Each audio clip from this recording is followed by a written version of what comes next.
Good morning, ladies and gentlemen. This is J.R. Moore coming to you live from deep in the mountains of the Missouri Ozarks.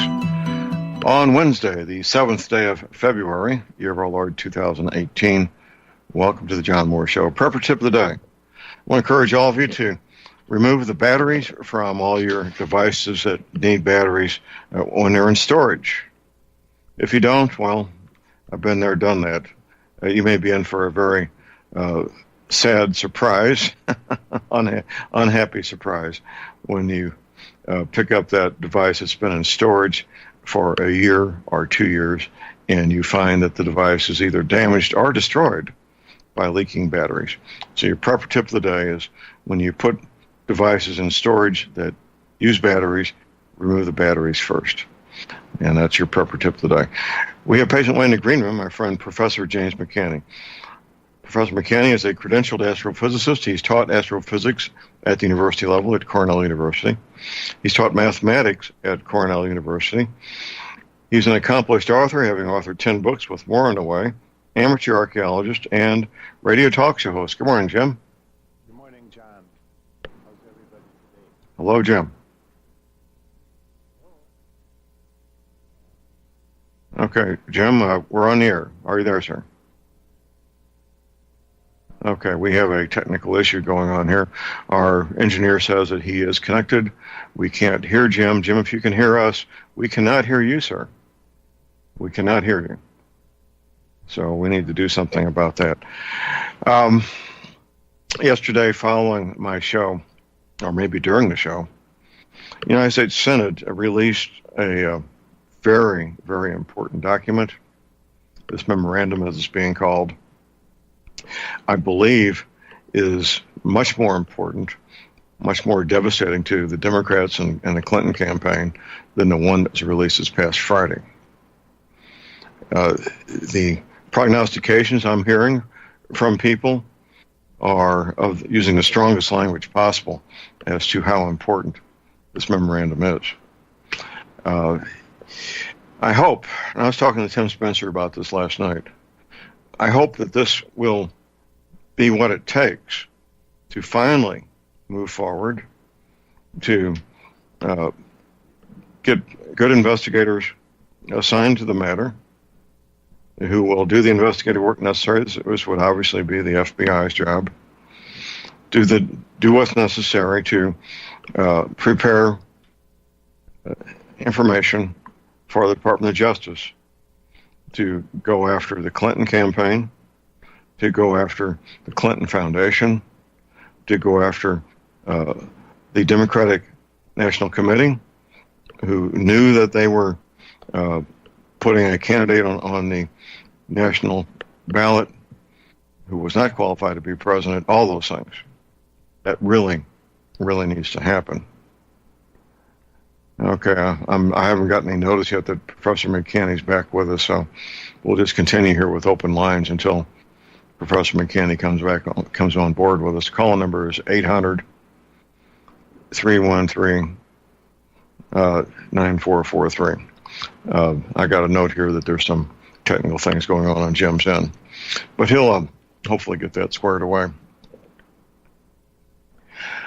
It's going to be an interesting. Every year is interesting. Every year, standing on its own merit, it's interesting to say the least.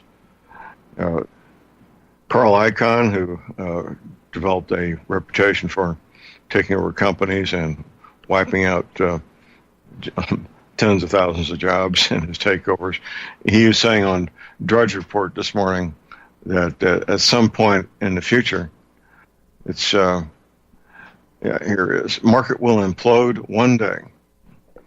Well, one day. When's that? Tomorrow or 20 years from now? I got a photograph of him here. Carl Icahn. Yeah, the billionaire investor is what they're calling him, the billionaire investor. The stock market, of course, the last few days has been doing wild gyrations. And, okay, Jim, are you there, sir? Yeah, John. Can you hear me now? You're with us. Yes. Thank you. Glad to have you on board. I was just mentioning that the stock market's been doing wild gyrations the last few days. a lot of speculation as to what that means short term and long term. Do you have any reflection on that matter, sir? I absolutely do. Some very good analysis of, now this is things I've been seeing, but I've also corroborated this. The Rothschilds are selling off things that have been in their personal possession for, in some cases, over 150 years, like hunting lodges. They are being taken to the carpet for pedophilia and human trafficking. Really? Yep. Yes. And it's in various courts, and they're squirming. Let's just put it that way. So they're in the presidential order that Trump signed, saying that they were going to seize assets of people involved in this.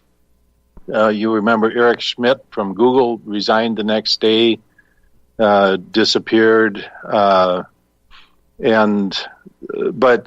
I saw a note too where this is electronic trading, and what they're doing is trying to, the people with huge amounts of money, and this is what they did in Hitler's Germany. This is what they did to Napoleon. This is what they've done to anybody who has dared to cross the line. And right now they're taking this pretty seriously. So this is an attempt to try and destroy Trump and what he's doing. This is not the stock market. And by the way, I don't even have any stock, so I don't even care. Most people I know don't, and probably most people listening don't. But it's used as an indicator of economic health, and it's really not. But it's controlled. It's a mechanism for the extremely wealthy to suck the money out of the average person or the working person. Right. So what's going on right now is the gyrations due to people that are real worried about what's coming down with Trump. And they're working up the ladder, basically, with any investigation. John, they start with the lowest people, and those people squirm and squeal on the people above them so that they don't have to go to prison. And so that's what's been going on for over a year now. So now they're getting up to the top. We're talking Queen Elizabeth, we're talking the Pope, we're talking large numbers of people in the Vatican. We're talking about the Rothschilds. And so anyway, this is an indication that they are worried. Let's back up a bit, Jim. Now I'm trying to analyze what you're saying here. The Rothschilds are selling assets such as these hunting lodges so that they can be liquidated and not be seized. Is that what's going on? Yeah, because these are personal assets. You got to remember that in 1913 they created the little item called the trust, and so J.P. Morgan and the Chases and the Rothschilds and the Rockefellers put all of their holdings in trusts so that it couldn't be attached to. But the Rothschilds still had some of these personal assets that were purchased, like I say, 150 years ago. Right. There was a hunting lodge in Bavaria, in the Austrian Alps. They just sold it for $140 million, just a pittance for what it's actually worth. It's over 5,000 hectares, so we're talking about 15,000 acres of land with a hunting lodge. And they sold it for a little over $100 million, just to, a fire sale, just to get it out of the family name. So it is probably be very interesting to see who bought it more than who sold it, because then it would be transferred back eventually into some third layer trust or entity, which they would still own, but it got it out of their name. Right. Well, it could have been bought by a trust. It could have been bought by a trust that they own and control, as far as that goes. Well, no. This was bought long before trusts existed. This was purchased. The recent sale. The recent. Sale. Absolutely. That's what I'm saying. Yeah, that it was purchased by someone who knew someone and somebody under somebody, that it still stays essentially in their name, but they had to get it out of their personal name because it's probably one of the few things that actually was in their name. Amazing. Well, this is all good. I regard all this as good news. Oh, absolutely. Yeah. And Trump clearly has a lot of protection around him. He just made a tweet about Adam Schiff, who is one of the slimiest little squealy, mealy mouse. I could go on. I won't. Pieces of donkey dung that ever crawled out from under a slimy rock.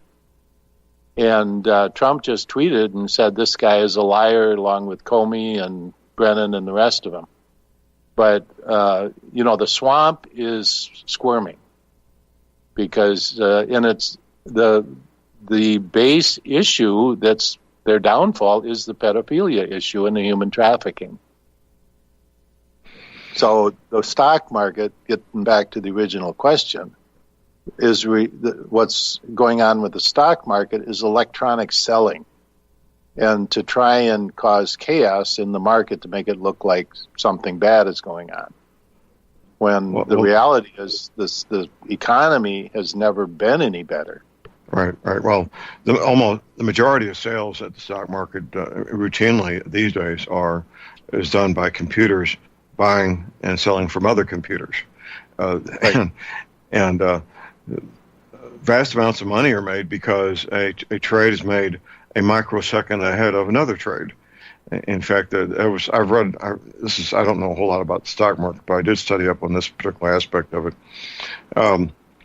It got to the point where a large office building very near the New York Stock Exchange, physically, we're talking about a matter of yards, not miles, but yards, maybe 50 yards or so, was sold for a huge amount of money so that the stock brokerage computers could be that close and have a shorter cable between the stock exchange itself and the computers doing the trading, basically across the street or right next door, and that's how advanced this has all become, Jim. Where they measure success or lack of success in microseconds.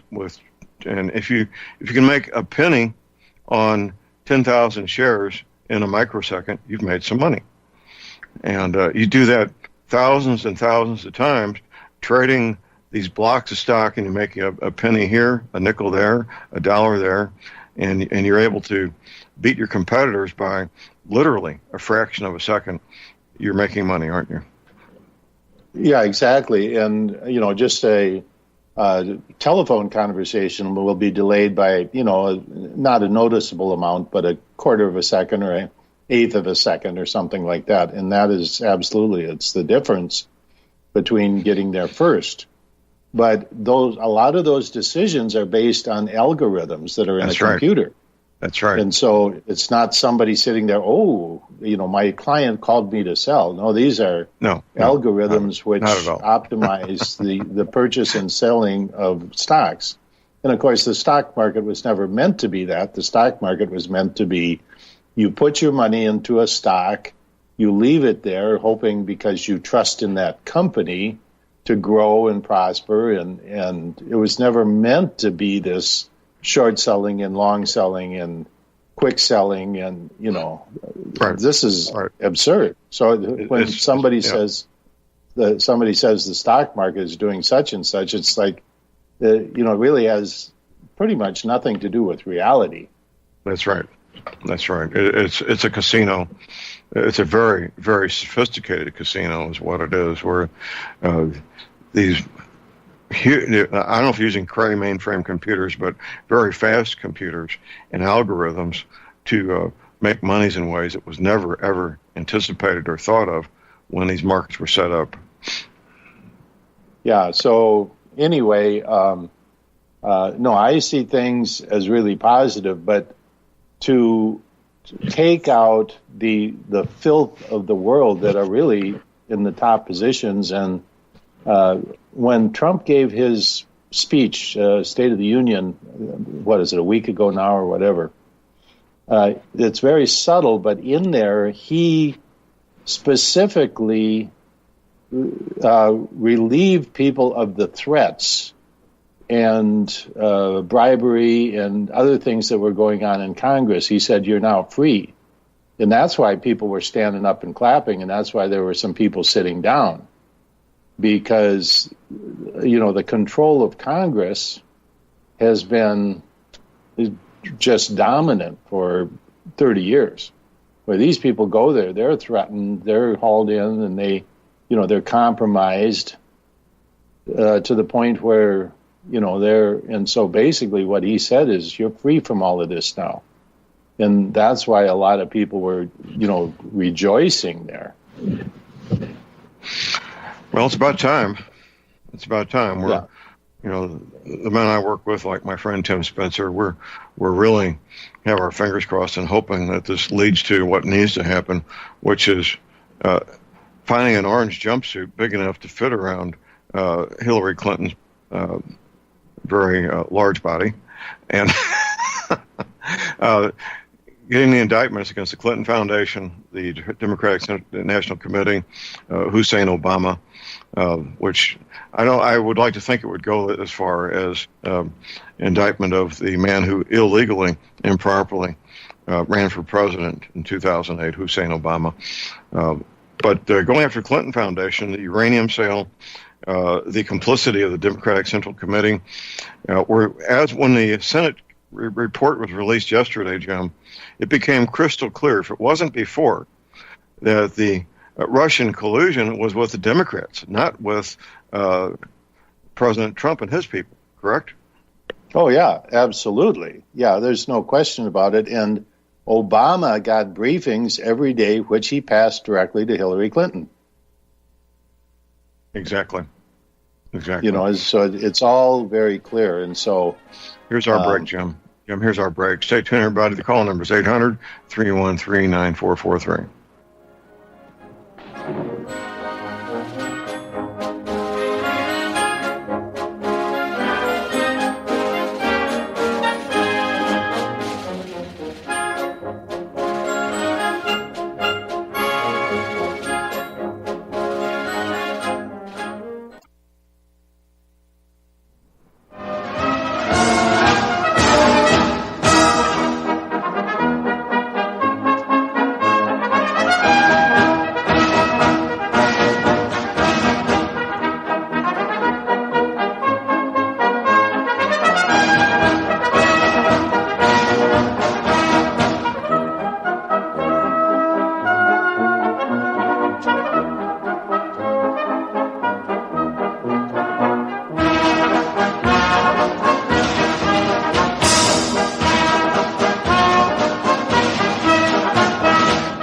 We are back, ladies and gentlemen. We're back. J.R. Moore here on Wednesday, the 7th day of February. Visiting with Professor James McKinney. He is a weekly radio talk show host. Jim, tell people how they can listen to your live shows in the archives, if you would, please, sir. Yeah, John, every Thursday evening at 6 p.m. Central Time from WWCR, Nashville, Tennessee. The frequencies are listed on my homepage. Just scroll down to the center column and it says how to listen. It also streams from WWCR, WWCR.com. And then I'm on Tower 2, by the way. And then it re-airs Friday night from WTWW Nashville. And there's many other ways to listen. Re-airs on Saturday on satellite.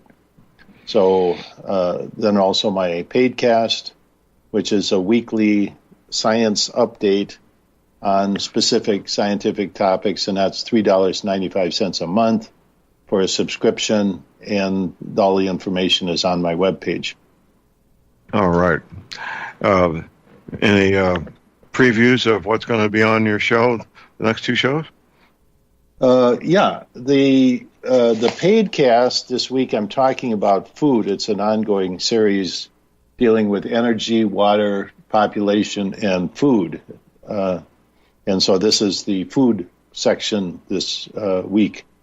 Then also on my regular show, I'll be talking about the Elon Musk heavy lift Falcon rocket, which is just an amazing issue. And then some very strange comets are in the solar system. So I'll have some information on that. All right. I just got a note from one of our listeners that a follow-up on what I was talking about, getting the building right next to the stock exchange. Apparently, there's a fiber optic cable going from the stock exchange in New York directly to Chicago in a perfectly straight line to cut down microseconds on the time for the data transmission. Which would it be an accurate statement, Jim, that this data over fiber optic is going at the speed of light? Oh yeah, Okay. less a little bit because the refractive index of glass is less than vacuum. But well, the speed of light is what, 186,000 miles per second? yeah. So it'd be a little bit less than that because it's in a glass, basically glass Right. transmission medium. But yeah, it's essentially the speed of light. Amazing. So, I guess the distance between New York and Chicago is probably about 1,000 miles or so, give or take. And we're talking a really tiny, short period of time here, aren't we? Yeah, that's almost ridiculous. But if somebody thinks that gives them the edge, it'd probably be cheaper just to move to New York. Well, there's a whole separate. Chicago has its own exchange there, the Chicago Board of Trades, which I guess that could be moved. But it's for normal people conducting normal lives. This whole concept of having something to speed up a tiny fraction of a second because this data is moving at or near the speed of light it's almost like science fiction, isn't it, Jim? Yeah, but it's absurd because the stock market was never meant to be this, crazy machine that they have going now. It was never meant to be that, and I don't know. I don't have stocks. Probably never will. I did at one time, and I sold them off right before one of the big crashes, and I never invested any more in that. Right. So, well, the elites have had speed of light communications with telegraphs for way more than a century. One of the things I remember from the film Lincoln, which was very politically correct, they had a situation room in the White House with these very ornate wood cubicles with a telegraph operator in each one, sending and receiving messages in 1864 at the speed of light. So the elites have had access to speed of light communications for well more than a century, haven't they, Jim? Oh yeah, exactly. But anyway, I know a lot of people who those things don't affect their lives. It's just people live in their own little bubble, and if that's important to them, if they want to burn up their time on this planet doing that, well, go for it. Absolutely. John, that's why I always say that I'm glad that there's New York City and Los Angeles and Chicago and other cities, because all those people are there, and then I don't have to see them. Exactly. That's good. Here's our break. We'll be right back. Stay tuned.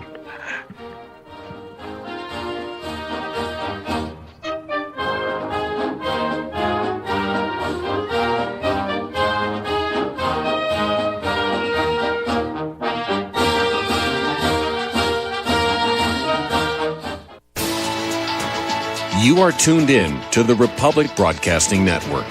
Visit our website by going to republicbroadcasting.org.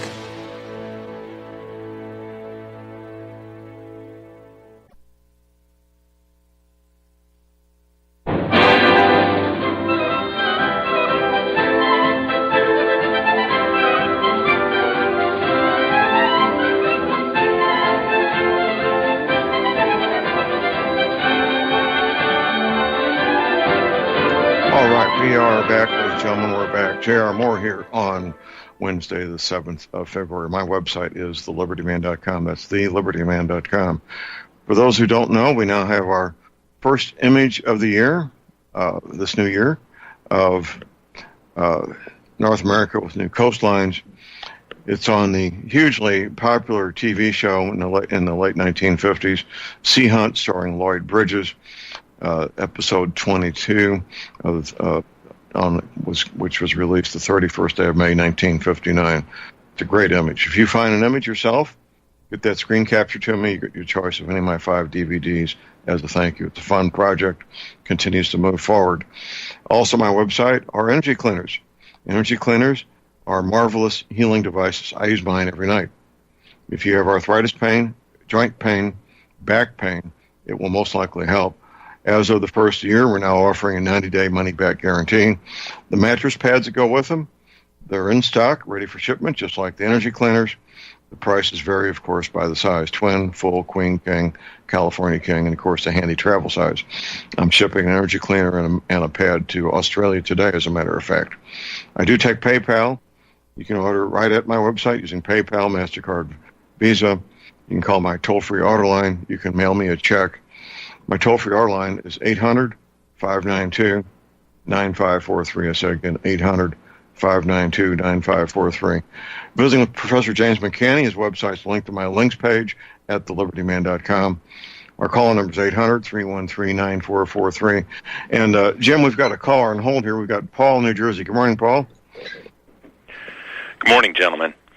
To me, personally, one of the measures of a truthful and honest scientist is concerning their views on 9/11 and the collapse of the towers.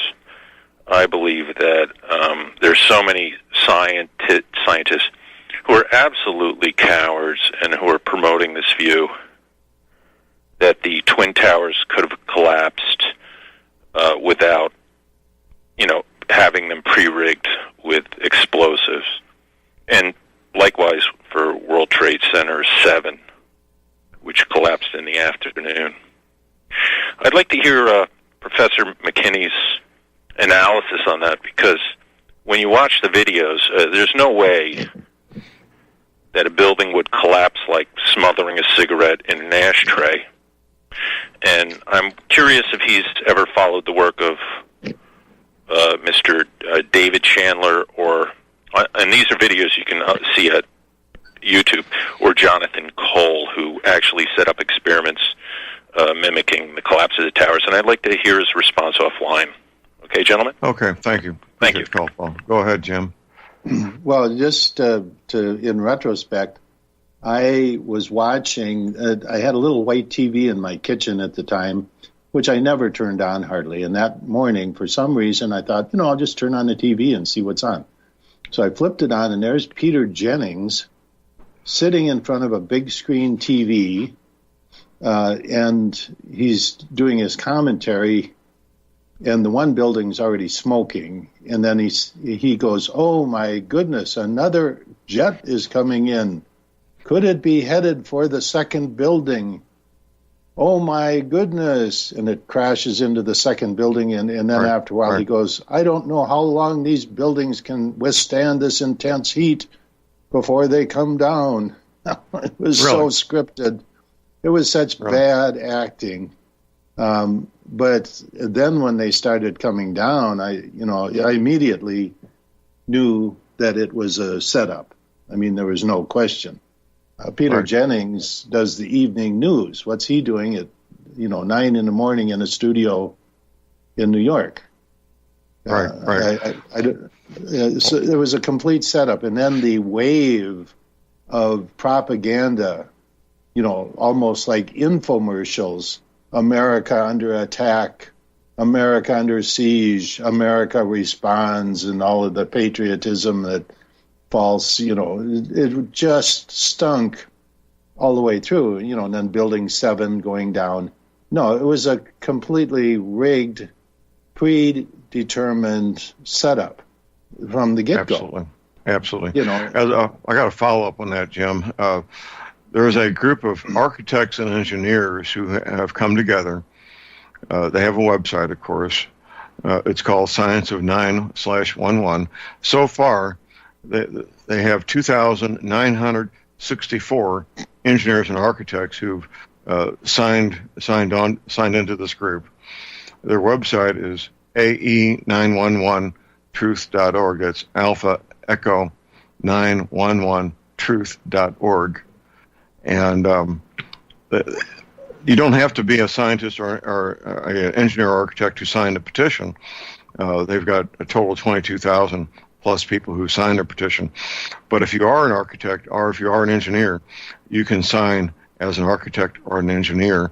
Of course, they want to know what your credentials are and so forth. So that's very important, I believe, that these not quite 3,000, they're within 36 people, reaching the 3,000 people. 3,000 architects and engineers have signed on to this group. Even if you're not an architect or an engineer, you don't need to be an architect or engineer to observe Building 7, which had a few minor fires in there that your local Boy Scouts could have put out with CO2 fire extinguishers, and that thing collapsed into its foundation there, with almost no damage having been done to it. A few minor fires that were taking place there. With everything that's going on, Jim, I would love to see President Trump reveal and have a real investigation into 911, and also, while we're at it, a quick segue, have Sheriff Arpaio present his findings on the computer-generated false birth certificate to the Department of Justice and have that looked into also. We got plenty of work to do here, don't we? Oh, it's boundless. Yeah, it's amazing. But anyway, that is going on in the background, and I don't. A lot of it is not visible. But back to 9/11, there's no question that those buildings were, wired. And let's go back also to the federal building in Oklahoma City. Oh yes. There was a guy who was Reagan's, the guy that in the Reagan administration started the smart bomb. He was an expert in explosives. You're talking about General Parton, Air Force General Parton? I think so, yeah. And so anyway, they showed an aerial photo of the Mir building, and it showed all the pillars in the basement were snapped off at the base, and he said those are strap bombs. He said those are plastic explosives. They have a steel belt, and it's meant to cut through the column, and it's an explosive. It's a way of taking out buildings in a demolition. Right. He said every column in the basement of the Mir building was taken out at the base by strap bombs. Right. So that was, in the seismic recorders recorded 2 explosions. One was the truck filled with the ammonia gas and whatever. And ammonium nitrate and diesel fuel. Yeah. Yeah, and he said that just took the face off the building. He said that could in no way have taken the pillars out at the base. So the Clintons, the Bushes, that was Bill Clinton's watch. Right. And of course, what they had there was the all of the. I'm trying to think what the data was that they had in the Mir building. Well, there were critical records that they did not want to come to public scrutiny. Right. So anyway, no, they've been in the business of blowing up buildings and doing whatever they want for a long time. But there's no question that the buildings at 9/11 were taken down with explosives. And one thing that is a bit offending, too, is there's all kinds of misinformation, like, it was done with some kind of remote beam weapon or something like that. No. I know. I've seen that. Yeah, I've seen that. And it's those are rabbit trails that really don't amount to anything. It's we got some serious crimes here that need to be looked into by independent investigators. What General Parton did at Oklahoma City was he prepared an analysis, which he did from without being on site, of what was said publicly, and he made a video. Of course, back then it was VHS. He made a VHS video presentation, and a copy was made for each member of Congress, all 100 senators and all the representatives. The goal of the video presentation was to stop the destruction of the crime scene prior to independent forensics people getting in there. That was the purpose, and at the time, that was one of the worst crimes that had ever been committed in our country, of course. And they wouldn't do that. They would not preserve the crime scene for independent forensics to be done.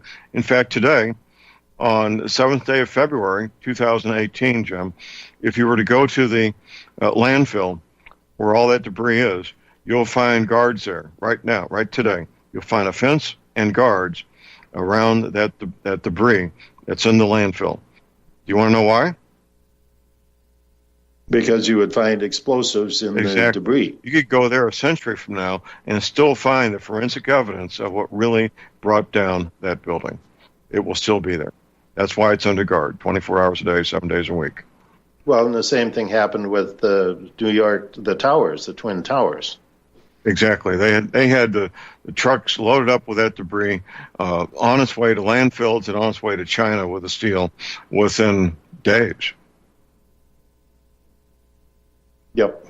And that, the corruption in this country has been so rampant that it's going to take a long time to unearth all of this, but it's very clear. And by the way, Trump said in public that he went to the site, and there's actual video of him at the site, but it said that, and he went there right afterwards, he said there's no way those planes could have gotten completely through the building. He said he knew how it was built. He had some kind of involvement when those buildings were built.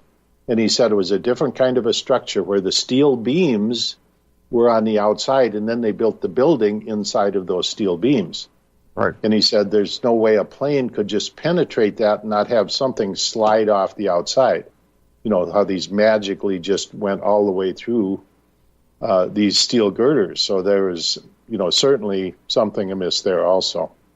Right. Well, I don't want to dwell on this too much longer, Jim, but regardless, if you want to get some good information here, this Architects and Science for 911 Truth looks like a great place to get the information you need, sign the petition, and hopefully, I'm not sure what they're trying to petition, who the petition goes to. Most likely goes to the White House.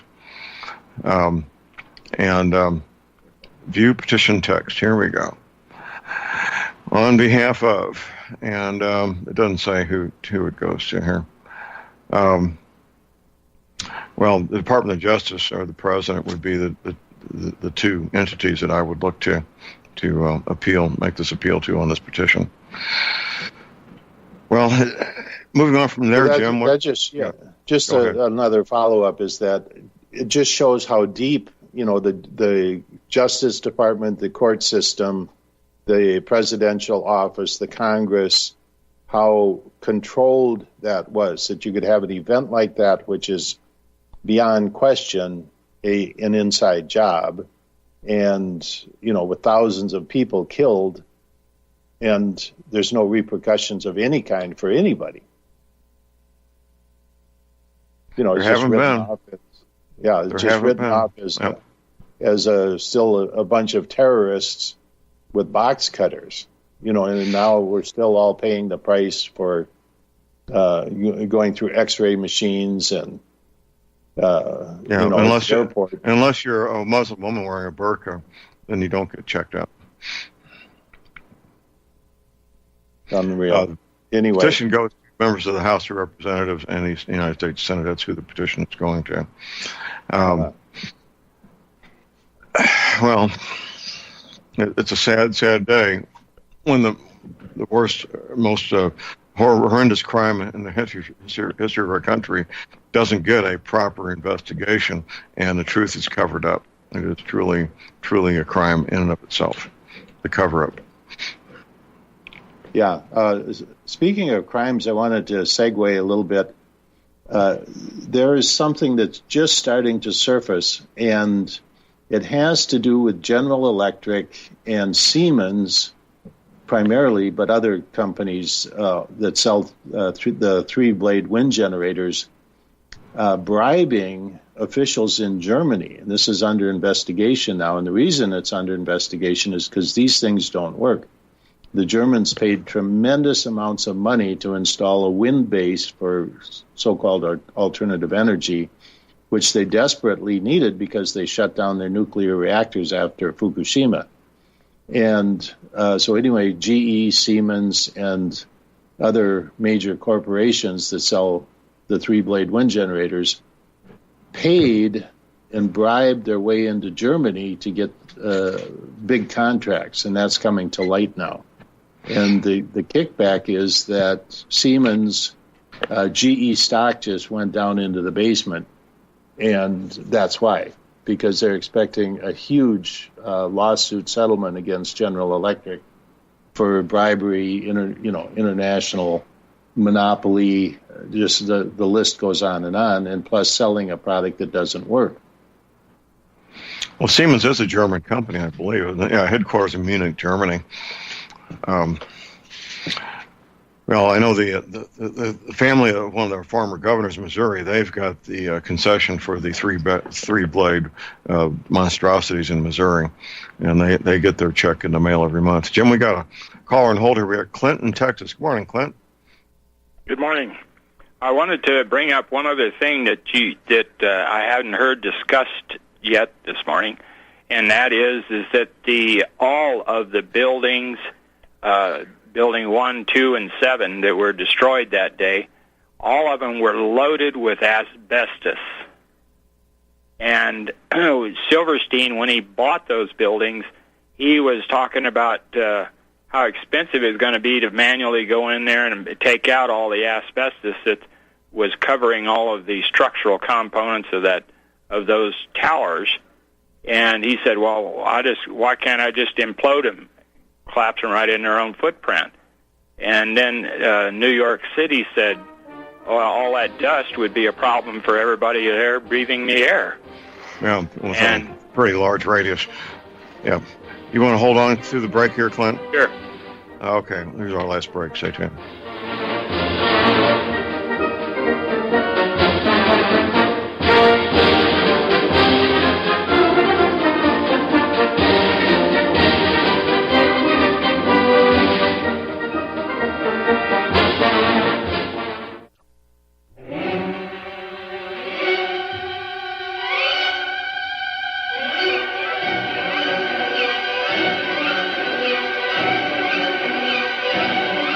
All right, we are back, ladies and gentlemen. We're back. J.R. Moore here on Wednesday the 7th.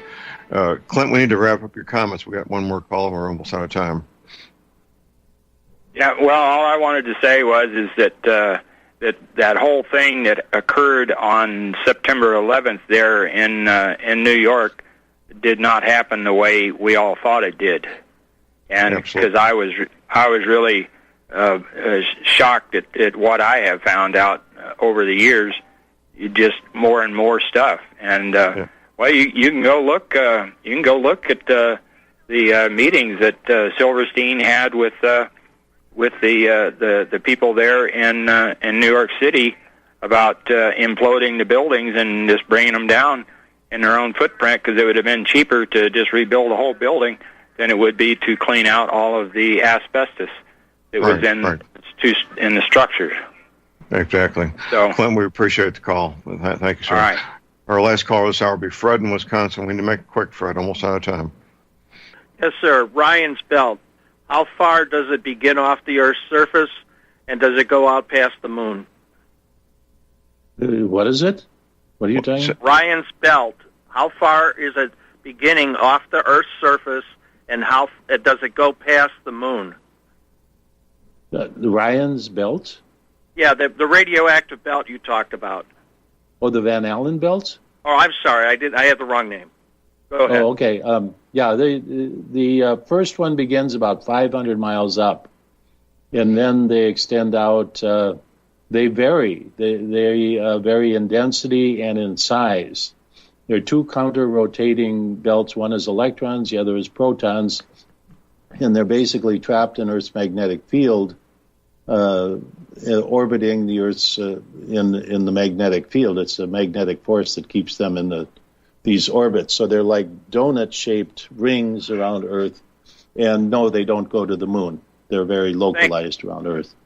Thank you very much, Professor. Okay, Fred. Thanks for the call. Well, that was a fast hour, wasn't it, Jim? It certainly was. Wow. I hope this year doesn't do the same thing. Well, when you're having time goes quickly when you're enjoying yourself. That's certainly a very true statement. Well, Jim, thank you as always. Look forward to having you back next week, sir. Appreciate it. Thanks. Talk to you soon. Appreciate it. Hopefully the second hour we'll have Jeff Nyquist with us. I left a message for him last night. It's right at 7 a.m. in California, where he's residing. Early, but not too early. This getting back my old time slot here has helped a lot in terms of getting guests that are in Mountain, especially Pacific time. Helped an awful lot. And we'll look forward to having Jeff Nyquist with us and getting caught up with the things that he's looking into. Brilliant young man. Very, very, very well read. And he knows his stuff when it comes to connecting the dots as to the true nature of communist threat to our country and to the planet as a whole. So hopefully Jeff will be able to call in. So, 9/11, that whole thing needs to be looked at and revealed to the public. Most people really do believe that burning kerosene can melt structural steel. That's physically impossible, but that's what people believe. Here's our break. Stay tuned. We'll be right back.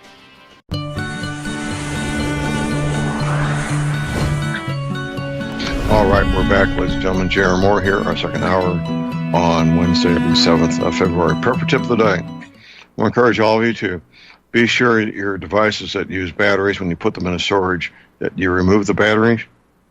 Failure to do so will result, and after a period of time, in damage and possibly destruction of the device where it can no longer be used.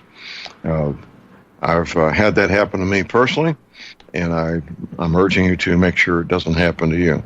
It could be very, very disappointing to find out that when you need this particular electronic device, it has been put out of service because of your neglect to remove the batteries. Okay, we were hoping that Jeff Nyquist would call in. Apparently he has not called in, and we will go ahead and have open lines here this second hour. Whenever I have Professor McKinney on, I never know what direction our conversations are going to go in. We don't get together and talk about what we're going to talk about before the show. I make an introduction, I may mention a topic, and it's off to the races. I had no idea we would end up talking about the events of the 11th day of September 2001. But I got a follow up on that. Around the end of July, first week of August 2001, I was in Chicago doing a final interview before Judicial Watch was going to hire me to open their new and be the office manager for the new St. Louis office, which of course never happened since their donations dropped off like a rock after 9/11/01. But regardless, I was there, and I was privileged to sit in on a conversation that was of very important nature, where an FBI agent was appealing to, and Jeff Nyquist is with us, and Jeff, you can listen to this also, was appealing to the director of Judicial Watch to go to the Attorney General of the United States to get warrants issued, indictments against Muslims in this country that this FBI agent had been investigating, who were doing very creative things. For example, they were running convenience stores, taking Folgers 50 cent off coupons and printing off thousands of them to generate funds illegally, and then funneling those funds back to Hamas and other groups of that nature in the Middle East, because he couldn't get this young FBI agent, very patriotic, very bright. He was a poster child for the FBI. It looked like he could have been a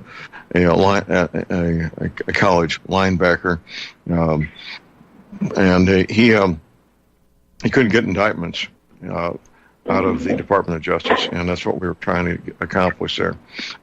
That said, we have patiently waited agreement, my friend Jeff Nyquist.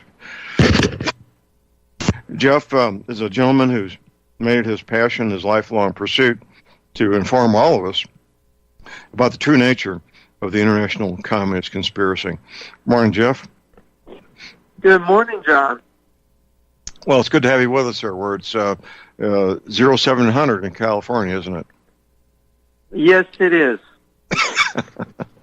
Okay. And your website. Give us your website, sir. J.R. Nyquist at, jrnyquist.com. It's right. jrnyquist.com. Right. Absolutely. jrnyquist.com. A great place to begin your education, ladies and gentlemen. Gain access to ordering Jeff's book. And your books are also available on Amazon, aren't they? Yes, that's right, or they can find them on the website. Okay, well, last week you only had one listed there. Did you correct that? No, I did not. But okay.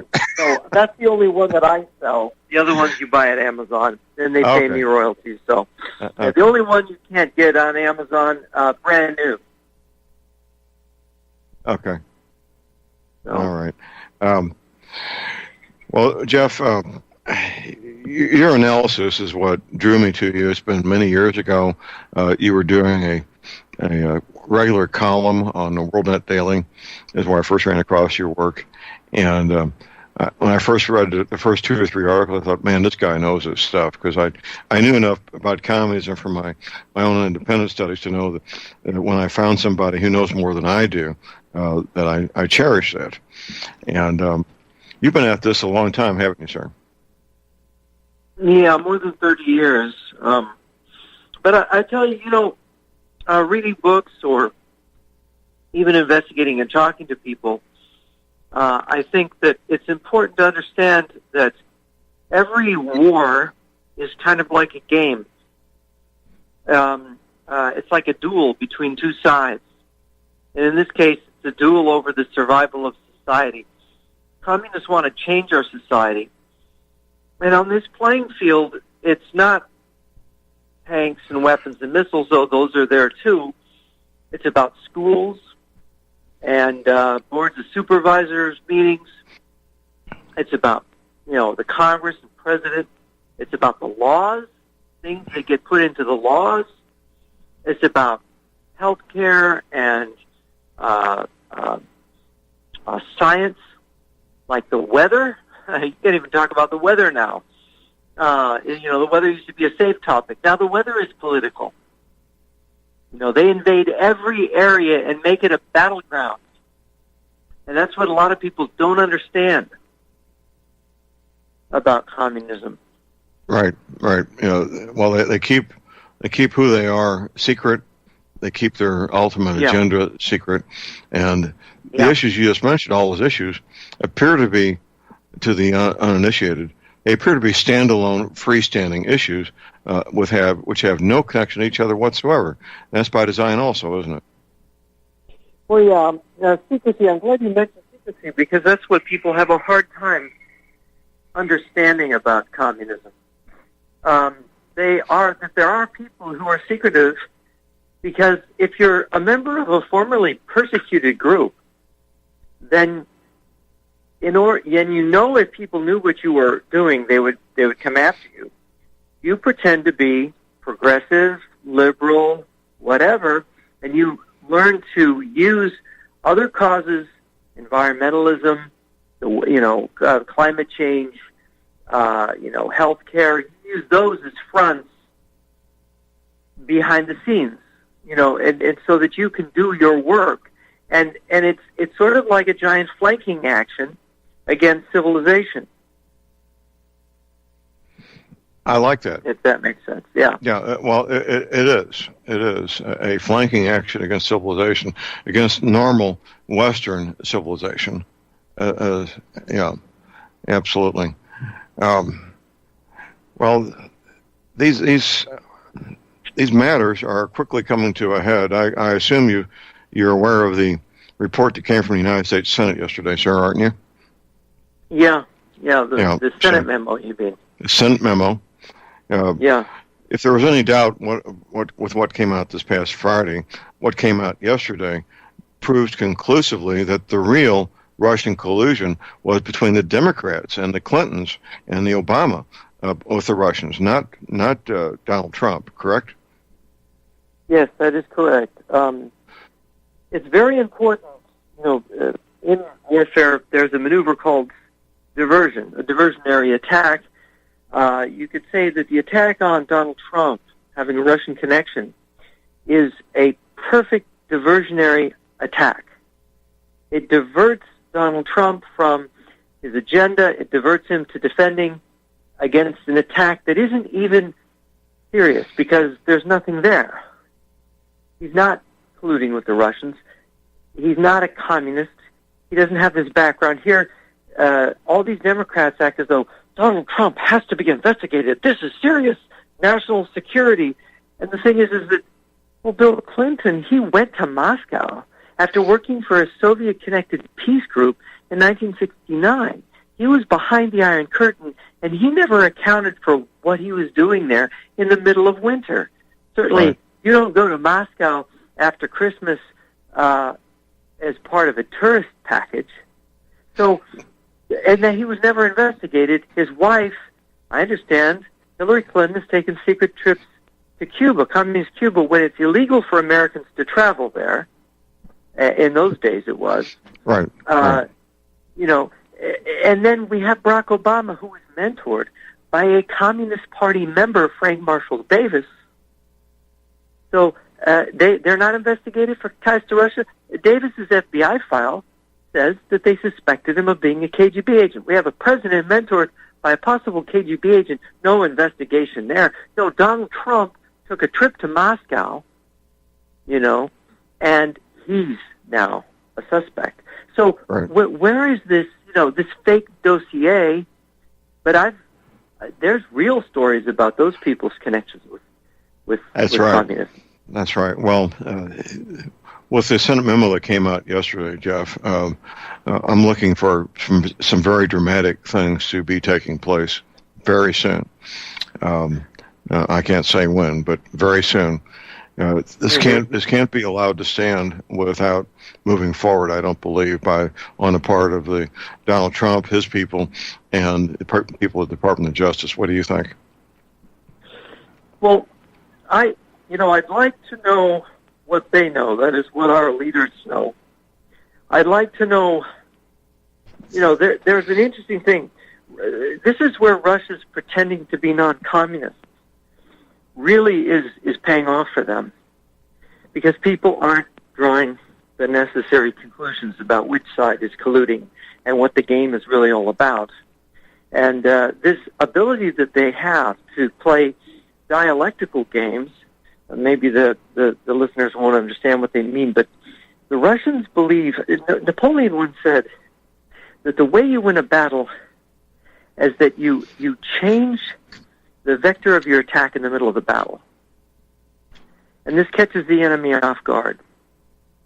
And I think what we clearly see in this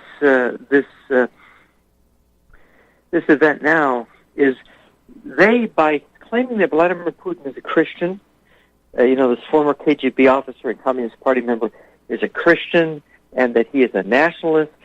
You got people like Pat Buchanan saying, "Oh yeah, Putin is the defender of Western civilization because he makes a speech and everybody believes what he says."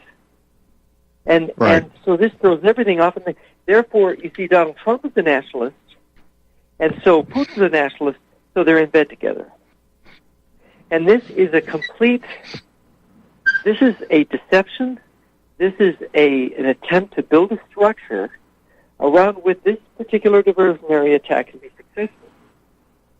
And the thing that is really scary about it is that we may be about to go to war with Russia. The fact is, in the next 90 days, we are primed to attack preemptively North Korea. And the government has said this is a red line for us.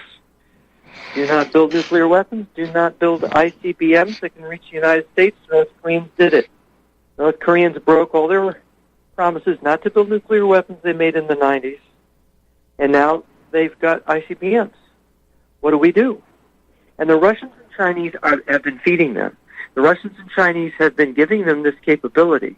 And we just found out yesterday, the total number of Chinese troops massed on the Korean border is 300,000. The Russians have massed missile launchers on the Korean border. Yes, same number that they had when the Korean War went hot in 1950 when the Chinese army crossed the Yalu and attacked the U.S. Army and Marines. And there's a massive difference. And if let me interrupt you here a little bit, Jeff. Excuse me. The Chinese army in 1950 was basically peasant boys carrying weapons that were basically. I've handled some of those Korean vintage weapons. They look like a high school shop project with a C-. They were so crudely made. They would shoot, but they were absolutely crudely made. They had bolt-action rifles, and they had mortars without mortar stands. They'd use a man's back as a mortar stand, and if the mortar got hot, the guy's back burned. Exactly. Yeah. Well, that was then. That was 1950. Today's Chinese army is just as modern, just as well equipped, just as well trained as our army, in my opinion. Yes. How about you, sir? Yeah. Mm-hmm. Yes, the Chinese army is well trained, and even if their air force is not exactly equal to ours, they make up for it by their numbers, which they. That's always been. Yeah. I've personally been inside Soviet comm block armor, and once again, crude. The welds. You look at the welds. If I was in a high school welding class, I would get a D+ on the quality of the welds. And they're made for little men. They use Mongols for the tank crews. These little guys that are 5'5", 5'6". I could barely fit inside one, but they do work, and they have lots and lots of them. And one of the interesting things, unless they've changed their procedures, only the commander's tank can transmit. The rest of them can only receive on the radio. They can't transmit back. Maybe that's changed, but that's the way it used to be. Yeah, the Russians have upgraded a lot of their stuff. They have a new tank. It's called the Armada. Its crew sits inside of a round armored. It's almost like an egg that deflects the shells. Even if the tank is hit, it'll deflect the shell off the crew, protecting the crew. This tank also has a planned version that it operates without a crew, that it has a computer in it that runs the tank. So that the tank is a complete robotic tank. Goes around the battlefield destroying the enemy, and you put none of your own people's lives at risk. Amazing. Yeah. We got a caller on hold here, Jeff. We got John in Texas. Good morning, John.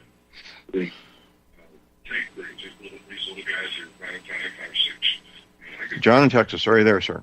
Okay. Okay. He must have took a break. We'll just go back to our conversation here. John, are you there? Hello? Yes. Oh, I almost missed you. Sorry. I have a question for Mr. Nyquist. Yes. Have you studied the background of communism in detail? Like, there's a show that's come on one of the. No, we didn't get your question. We didn't get your question, John. The question is Hold on. We got a break. We'll be right back. Stay tuned. Ladies and gentlemen, J.R. Moore here. It's taken 3 years before I could offer the inter-shelter domes for sale. During those 3 years, several different governments and militaries were taking all their production. The inter-shelter dome homes may be just what you've been looking for to provide affordable, energy-efficient, permanent, and attractive housing. These dome homes are prefabricated units that can be assembled in a few hours by 2 men with a ladder and simple hand tools. Check out the photos of these dome homes built in the Arctic, on tropical beaches, in suburban areas, and in forests. All the details, many photographs, and the pricing of the dome homes are listed on the left-hand side of my homepage at thelibertyman.com. I think you'll find these homes are not only attractive, but they're energy efficient, and a bonus. You can disassemble them and reassemble them as many times as you feel you need to. Pretty great, huh? Something that's very, very unique. Check them out at my website at thelibertyman.com.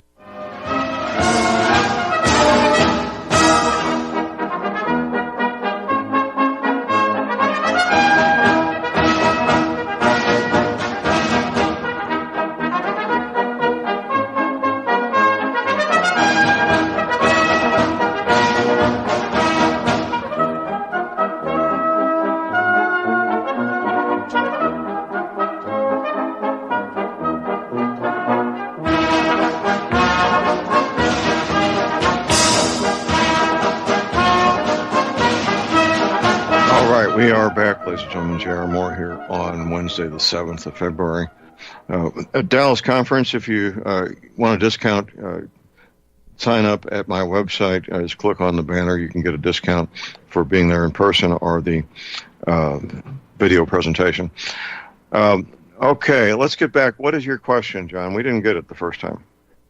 Is there any connection, do you think, between communism and secret societies possibly stemming back to the Knights Templar, such as the Masons, the Illuminati, and the League of Just Men?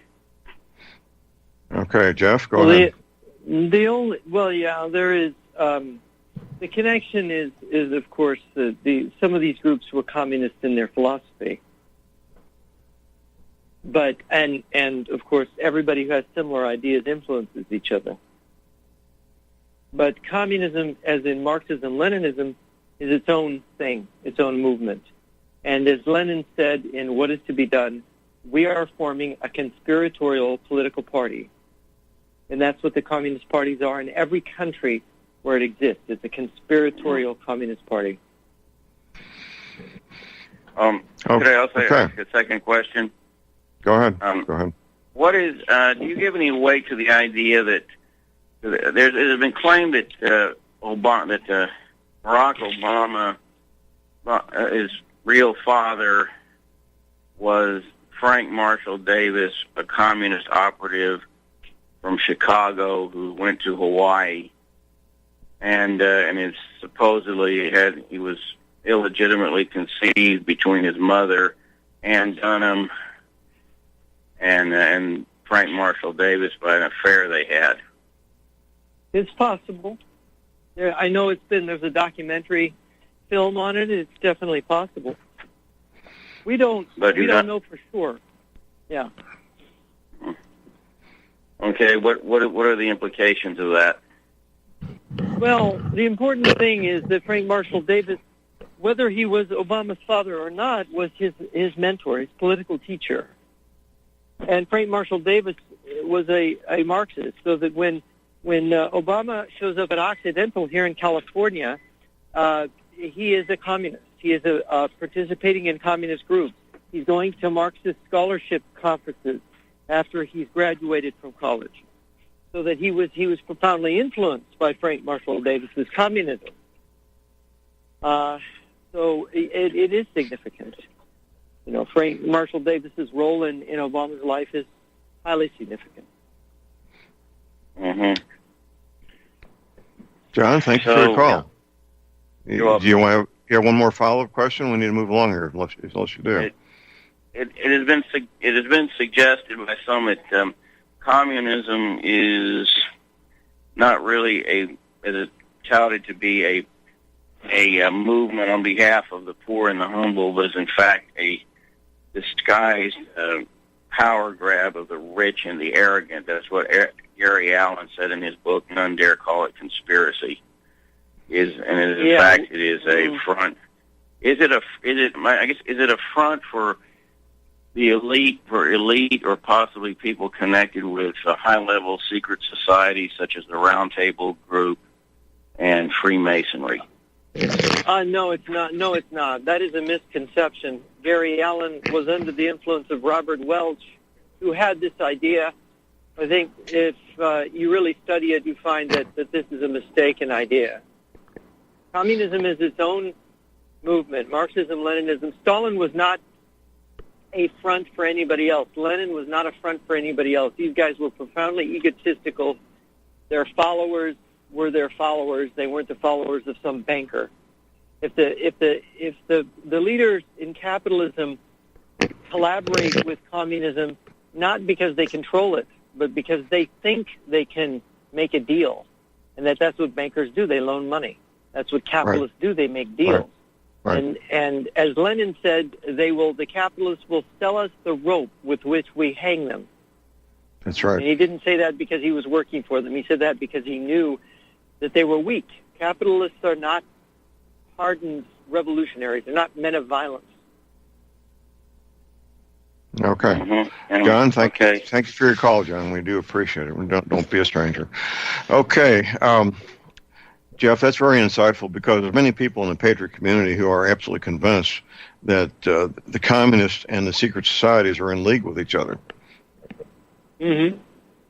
They believe that, and your analysis is the correct analysis, that there are business deals being made and always have been made with the communists, because capitalists are in the business of making money, and if they can make a buck by making a deal, they will make a deal and make a buck, won't they? Yeah, and of course the theory of capitalism is that socialism doesn't work. And so capitalists, knowing this, they will make a deal with Russia saying, well, socialism in Russia is going to collapse and I'm going to be the first one to have the Russian market. Exactly, that's how they think. Yeah. Here's our break. Yep. Phone number is 800-313-9443.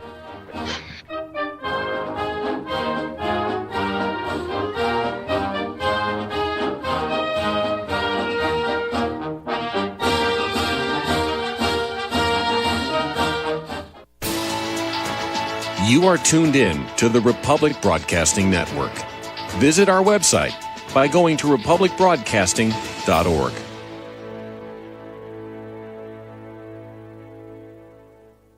Ladies and gentlemen, J.R. Moore here. We're continuing our energy cleaner promotion, which began August of 2016. In this promotion, you get to buy an energy cleaner, $70 off retail, and a mattress pad, 10% off retail. $200 of the purchase price of the energy cleaner goes to Republic Broadcasting. This is a great way to help get energy cleaners out to people who need them and have some financial issues to deal with. And, of course, a great way to support Republic Broadcasting. Here's what you do. Send in a postcard. My address is John Moore, P.O. Box 201, Davidsville, Missouri.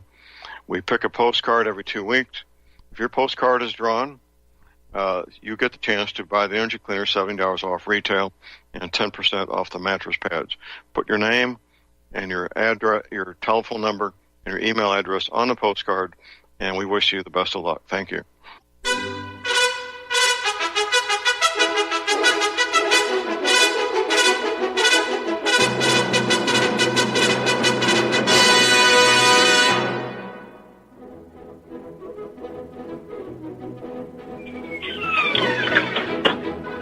Okay, we are back, ladies and gentlemen. We're back. J.R. Moore here on Wednesday, the 7th of February. My goodness, the year's getting going here pretty good. My website is thelibertyman.com. That's thelibertyman.com. Got some interesting free downloads there. The book, the copyright's long expired on this book, The Power of Your Subconscious Mind by Dr. Joseph Murphy. A book that will help you gain the knowledge you need to have complete clarity and complete focus to achieve any goal that you want to achieve. A free download at my website at thelibertyman.com. Also, my website, of course, are energy cleaners for sale. Marvelous healing devices. That's what they are. I use mine every night. If you have joint pain, arthritis pain, or back pain, the energy cleaner will most likely help you. Not getting a great night's sleep probably help there also. As of the first year, we're offering a 90-day money-back guarantee. So you're not risking nothing when you get your energy cleaner. Check out the details at my website. Read up on it. Study on it.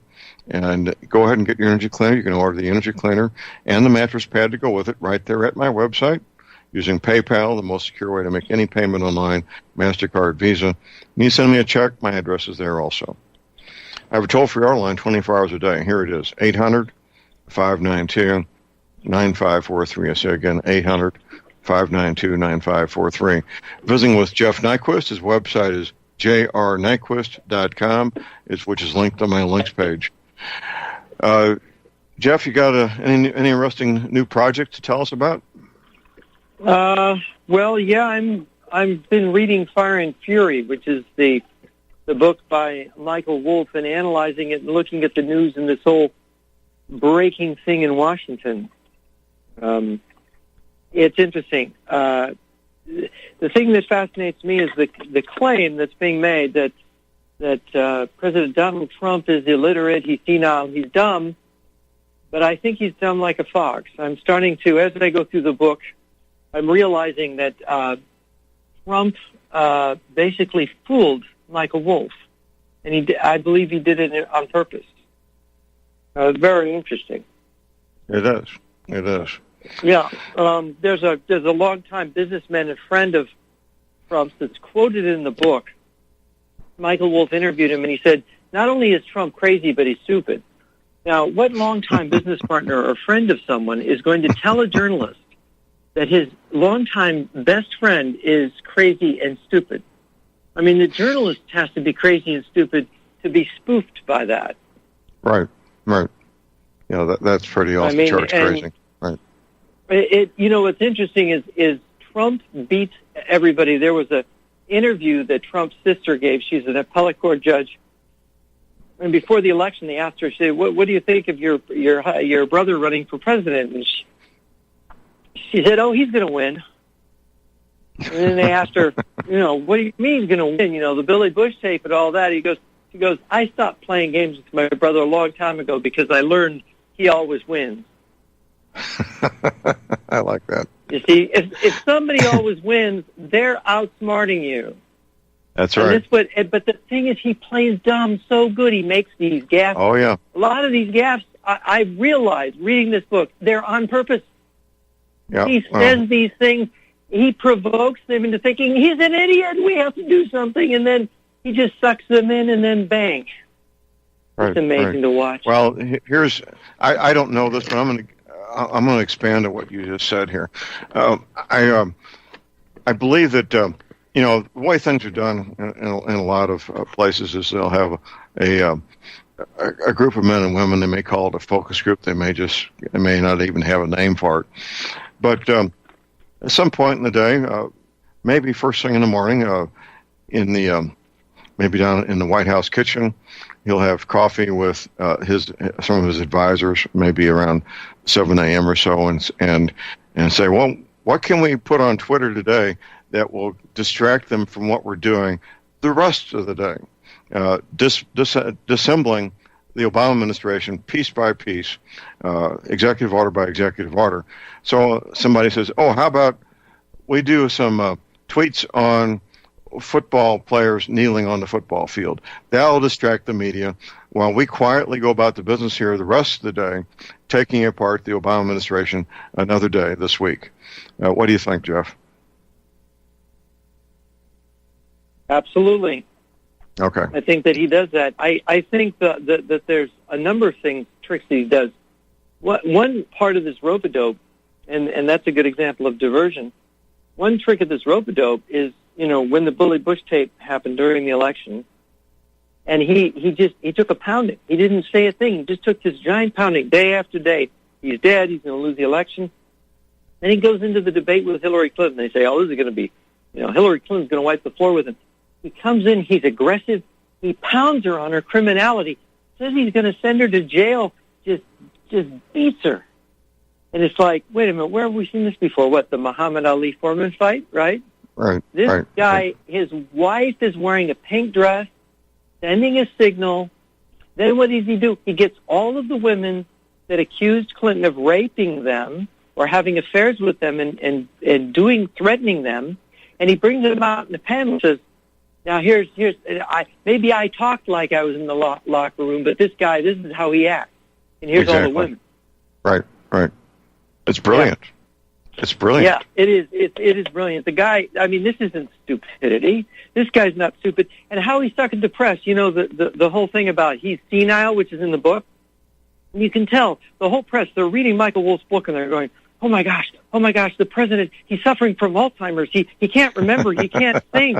And then they confront him. Congress confronts him and says, you got to see a doctor. We got to make you take a test. He goes, I'll take a test. He scores 100%. Right, exactly. Yeah. Well, this man, Donald Trump is a very smart guy. He's very wise. He's surrounded himself by very wise men and women, and he is, in fact, dismantling the 8 years and actually going back decades to both Bush's and the Clinton, dismantling all the harmful socialist things that have been put in place for decades, isn't he? Yeah, that's right. He's really an amazing strategist, I would say. Now, of course, nobody's perfect, but he's playing a long game. So when people lost faith in him in the first year, and I must admit I'm one, because if you read my site, you'll see I wrote an article last May saying, well, I don't think we can put our faith in him. He's not our Savior. Of course, he's not. Jesus Christ is our Savior, but right. But he, a lot of people, put a lot on him. Well, he was purposely. He knew his enemy. He knew they were going to come after him. He let them, and he was ready. And now he's got this thing we're seeing unfold right now, where he's netting them with their own net. Exactly. Well, he made yeah. Go ahead. Well, and this thing with Bannon, they tried to get Bannon to turn against him, to split the right. And, of course, he didn't get hurt at all. It was Bannon who got hurt. Right. By letting himself being manipulated by these Russian agents. So, well, that's a shame that happened to Bannon, but that's water under the bridge. Trump did a short segment yesterday publicly, about 30 seconds, talking about the consequences of the Senate memo being released. That's just the opening entree. This is going to get really big, really quick, don't you think, Jeff? I think it will. There's some kind of longer strategy. And you see, one of the things that really amazes me is that the president knew that they were illegally using the FBI to spy on him. He knew this right after the election, more than a year ago. Yet he pretended he found out about it on TV on March 6th on Fox News. Right. That just completely deceived them into thinking, oh, he doesn't know what we're up to. He doesn't know what we've done. Right. Mm-hmm. Now there's going to be indictments. Yeah. In their dreams, yeah. Yeah. Well, General Flynn was, I believe, tricked into talking to the FBI without benefit of counsel being present, and he talked to the Russians after the president was elected, which he's supposed to do that. That's his job. Yeah. Is to interact with Russians. Yeah, I mean, that's what. There's nothing illegal or collusion or anything else. That's his job, and he may have thought he should, for national security reasons, not reveal everything he did and when he did it. I don't know what the man's motivation was. Certainly, talking to the Russians was not collusion or a crime, not, as we might say, immoral, illegal, or fattening.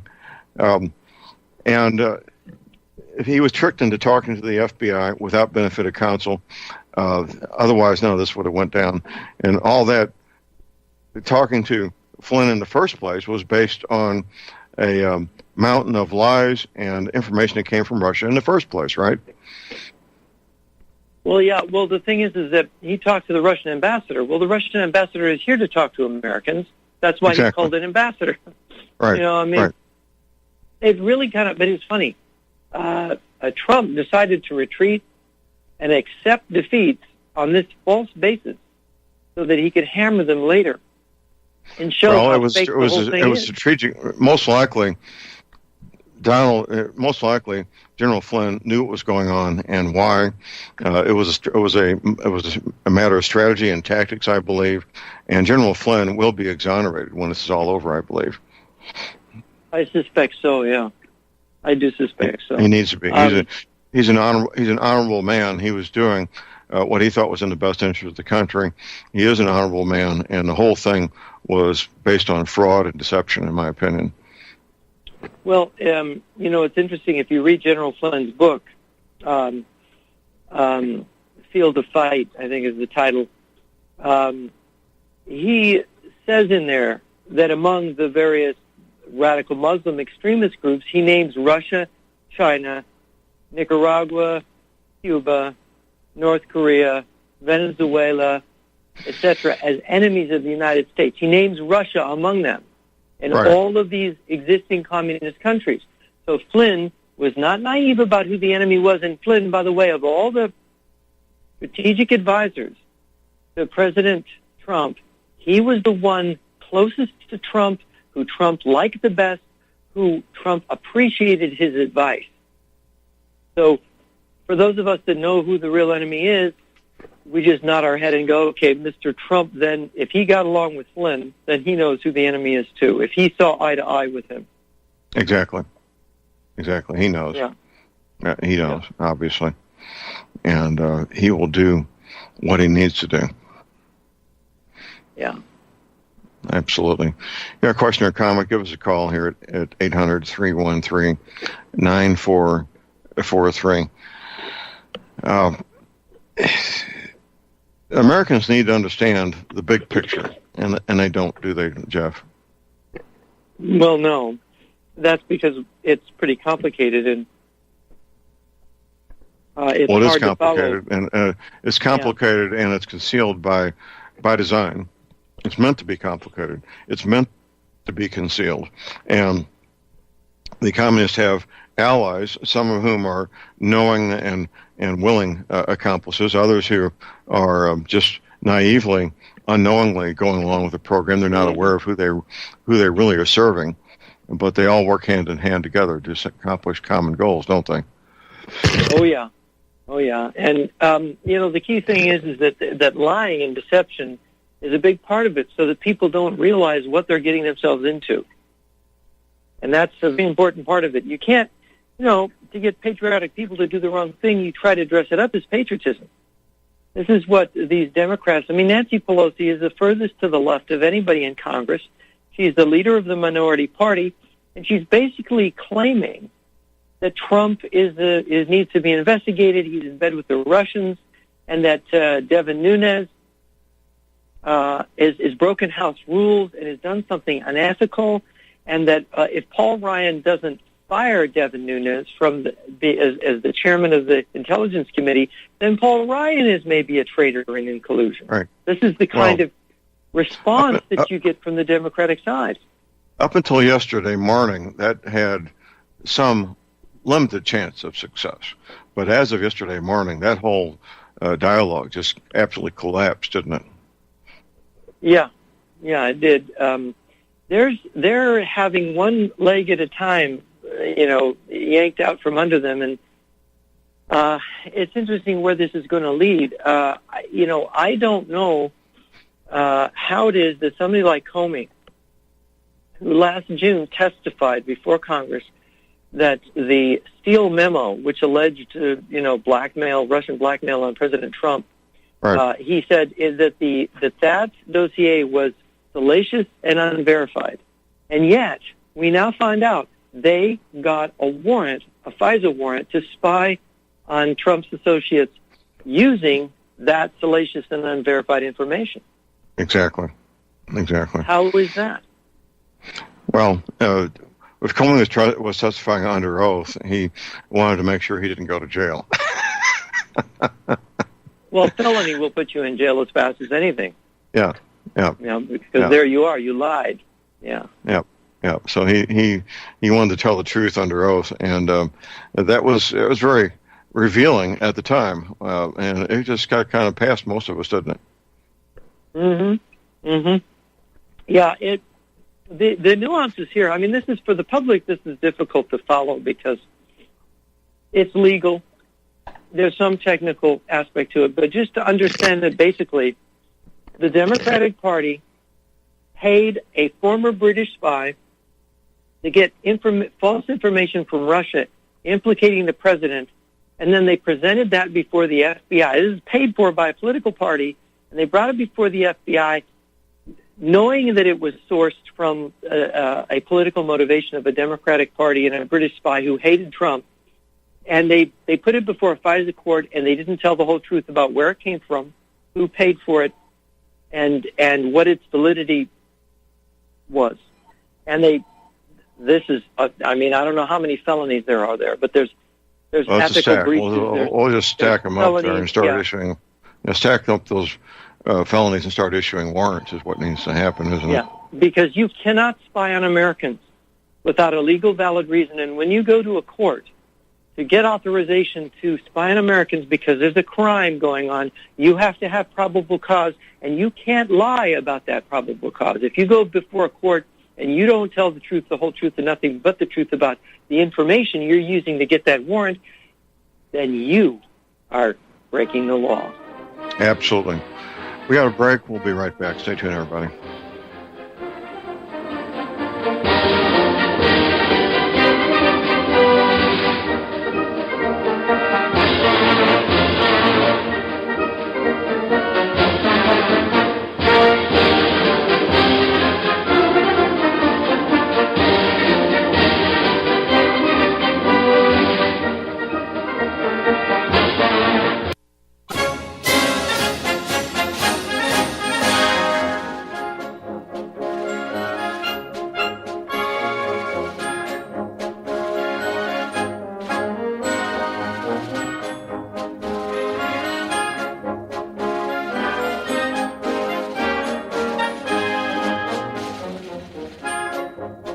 Jeff Nyquist.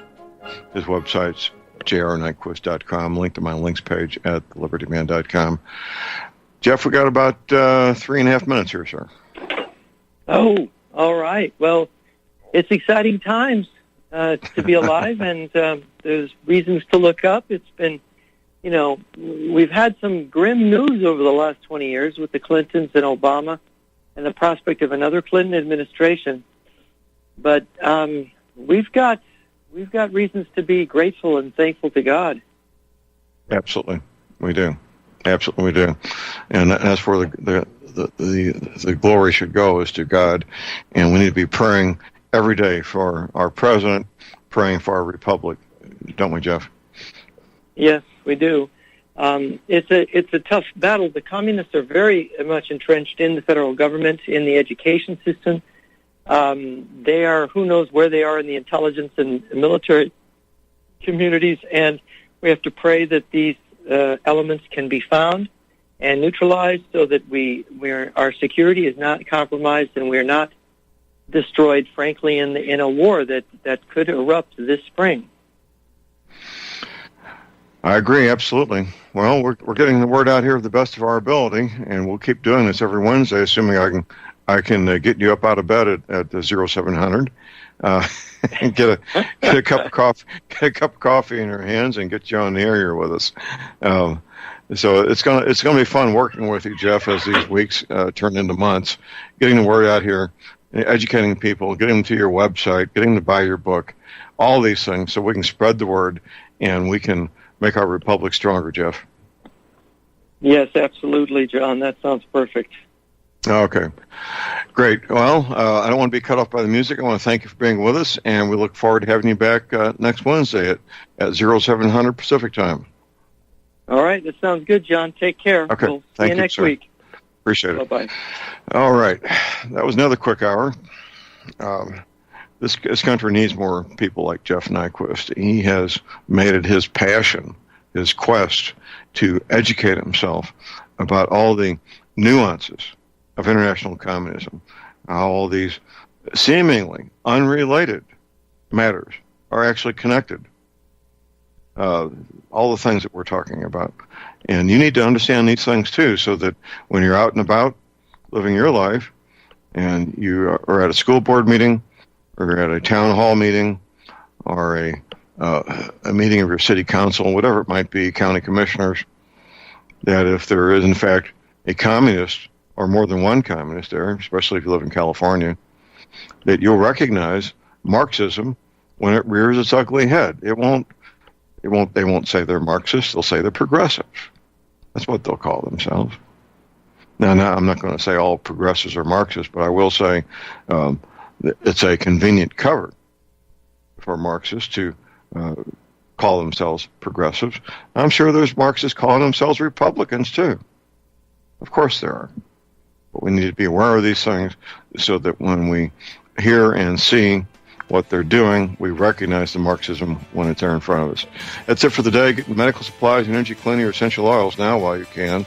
Your firearms and ammunition. Never, ever give up your guns. Please do have a fun, safe, productive day. And God bless America.